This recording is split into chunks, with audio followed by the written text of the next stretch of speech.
I made a retro 3D Star Wars game about a clone trooper in 5 days, and I kinda hate the outcome. Star Wars and its games were always a big thing, and it's probably also one of the only franchises that were represented on nearly every gaming device since the 90s. Star Wars games also had a lot of pure experimentation going on with different genres and stuff. With the Xbox Kinect, it maybe got a bit too experimental, but hey, you do you. I ask you guys what the playable character of the Star Wars project should be, and decision fell on Clone Trooper. Understandable? Immediately all my thoughts circled around capturing the dark vibe from back in the day with Republic Commando, one of my all-time favorite dark tactical first-person shooters with hard horror elements. I never fully recovered from it. I still would love to see more darker, more horror-orientated content from Star Wars. It just makes sense. All of that all-powerful Chosen One stuff is kind of boring. Before working 5 days straight on my game, I made myself a concept/to-do list. For that, I wrote down my must-have elements and features for the project and spread them out on those 5 days. This way of approaching a project is inspired by the quote, "Set your goals, get your goals." Dissect your end goal backwards in mini goals. Very simple. For the retro Star Wars game, I needed a player character, a bodycam inspired FPS setup, so very dynamic, more modernized FPS setup, an enemy, jump scares, and 1 level. So is it too much for 5 days? Yes, it is. I did it anyway. So I had my plan and I was ready for my first day. Day 1. Everything turned around the player character, the Clone Trooper. There are a lot of amazing different designs. But when I think about a clone, I think about the Revenge of the Sith design. I immediately have that in mind. So I went with that. So for approaching the character creation modeling process, I need to do a little spin-off storytelling. Just a month ago, I was very focused on improving on my texture painting, because that's so far my biggest weakness in my character workflow. After buying some online courses, doing some YouTube tutorials and trying other methods, I figured out that even in my best case scenario, I will never be good enough as I wish to be with texture painting. It would cost me a lot of time I could invest in becoming the best low poly artist in the galaxy, because every bit of visualization process in my head is 3D. It's a bit like fighting against a stream for me to think in 2D and stuff. So I'm currently in the middle of developing a new workflow/process of overcoming my weakness with my biggest strength. So 3D modeling and 3D sculpting.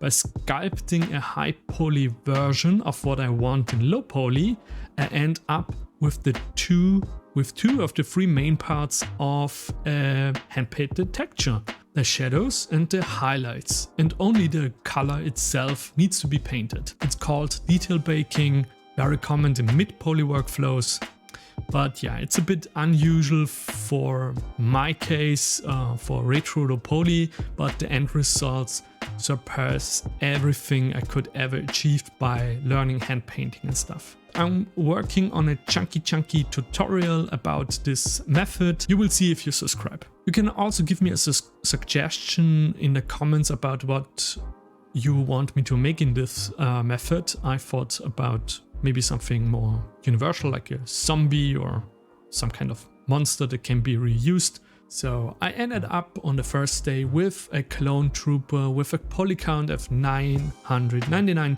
triangles and separated limbs inspired by Metal Gear PS1 characters. So arms, head, and the rest of the body, so 3 parts. Which means I can reuse the arms just for a first-person animation setup on day 2. I had my player character model, but no animations. So because I hate myself, I didn't go to Mixamo. No. I animated everything from scratch, and basically 3 times. Idle, walk, run. Once with the whole body, so 3 third-person animations, and then specifically just with the arms with a first-person setup, like I showed in the first-person animation tutorial. For the first-person animations, I made idle, walk, run, and take item 2 times with rifle and without, and shooting and aiming with regularly, and 1 with iron sight, so looking over the gun and stuff. And there goes another day. But my late night motivation kicked in, and I set up the whole true first-person bodycam character in Unreal. So basically a third-person character model with the camera inside the head and the first-person arms attached to the camera. It's very common in multiplayer games and stuff. Anyway, I ended on that. So day 3, with a pretty solid full body first person player character, it's about time to make the enemy. The main inspiration for this project is Republic Command, and the scariest enemy type in this game was the B2 super battle droid. Stiff robotic movements and a towering silhouette. Sounds like the perfect fit. Originally, I wanted to rock an original designed droid, but time-wise it was very tight, so that wasn't the option anymore. So I approached the droid just like the clone. He was simpler in design, so I was way faster, and I could straight up attack on the same day, rigging an animation. And gameplay wise, I thought that he would be nice as a stalker enemy type. Like with a melee attack enemy, I could skip the AI shooting aspect in Unreal. And if the super battle droid comes close to you, the jump scare triggers and you're dead. Very, very simple. And you can try to keep distance and to shoot. Sounds like a roguelike arcade shooter, so very basic, but yeah, doable. For the idle animation, I just made 1 frame still standing. For the walk, I made a slow, heavy walking cycle with a bit more fast organic running animation to get some contrast between walking and running that also feels more scary. To make him feel heavy in the animations, I made his whole body drag down a bit more than necessary on the point his foot touches the ground. And immediately, just a few frames afterwards, the shoulders follow up, so like a chain. In Unreal I used parts from a player character setup for the enemy setup. The only difference was I had to make a high behavior inside Unreal and attach it and how and when he searches or chases the player and stuff. So very basic AI behavior. And the 4th day. So I had a player who is able to shoot the chasing enemy. When the enemy is reaching the player, he is dead. Very simple. Refining this whole setup and make it a bit more dynamic with a little crosshair that changes when you aim and stuff was nearly 50% of the 4th day, and a lot of trying and fixing stuff and so on. But it was clear that jumpscare animation was needed between the player dying and respawning. So that was quite a mess. I originally thought just doing a mesh-based jumpscare animation, but that way I had a lot of issues when triggered close to walls and stuff. So the enemy would glitch inside the walls, and that didn't look nice. Looked nice. So plan B was to animate a jumpscare animation as a video and to blend that in like, a Five Nights at Freddy's jumpscare. So just a jump scare trigger video pre-rendered. And I basically animated a very dynamic Superman, Superman, what the fuck. So I made this very dynamic Superman punch knockout jump scare. It could be and would be much scarier with something else, but that was the thing I was going with, and it was already 3 AM. So I said to myself, if I'm done early and I could make more or something else and switch it up and stuff, but well, I'm never done early, so that was out of the way. And the last day.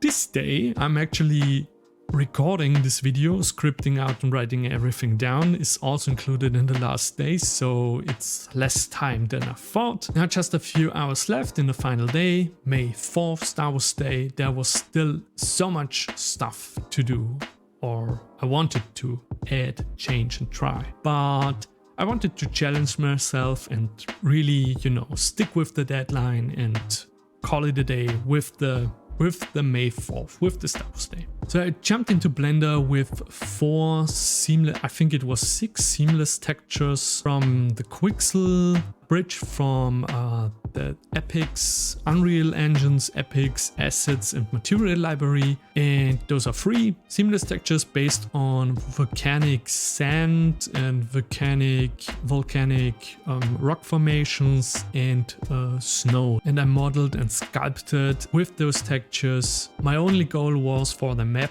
to have a Star Wars feel to it, which is basically the Star Wars vibe. The Star Wars aesthetic is basically making aware of scale and having a balance of familiarity and unfamiliarity. It all went into an moon-like ash snow planet environment map. To make the map not too linear like a tube, I placed the player start inside a cave in the center of the map, so no matter the direction the player is heading to, there's always some kind of landmark in the distance to explore, and the Silent Hill like fog in the end blended everything nice together and made the map a bit more, you know, explorable. And yeah, well, I threw in the last few minutes I was sitting on the project. I used parts of my dialogue system from my Betty Bunny game, which is still in development, for a little chit chat at the start and to hint the mission's objective, to make it at least a bit clear what's going on. And well, and this is what I ended up with in 5 days.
Yeah. Just garbage, but fun to make. Yeah. Oh god. Yeah, I'm really disappointed. 5 days was not enough, and I would maybe do more calm gameplay elements before the droids come in and stuff, and maybe a cutscene and more dialogue. And but hey, it turned out pretty arcade, kill all super battle droids and done. It's a game. Well, if you're interested in the low poly, fully rigged clone trooper model and B2 super battle droid, they are available as a download on my Patreon. Well, I'm tired as fuck. Please subscribe, please. Oh god.